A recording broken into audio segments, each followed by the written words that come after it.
In Britain, the Chief Medical Advisor says that in later years, being mentally fit and active is essential for our health. Also, the Secretary of State for Community and Planning says his policy is to meet people's needs for housing by providing healthy spaces. Our rights are covered by law. Everybody's aim is for a happy, healthy and prosperous life, surrounded by friends and family who help them to meet their goals and challenges in life. We all pay into this idea. Not everybody gets that.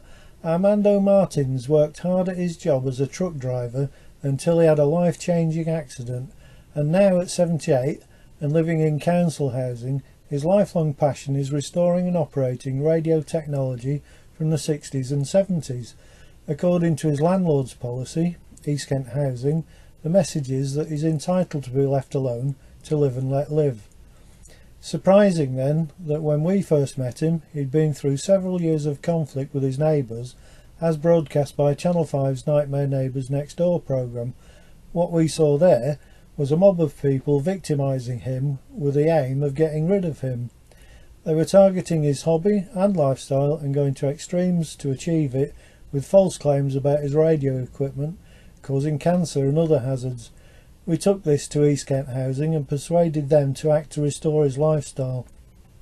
And while they hastily relocated him, we walked with him for the rest of the journey and observed and challenged council workers in the act of banning him from using his equipment. It was obvious they didn't understand his rights or how to apply them, making a mockery of government policy and his rights.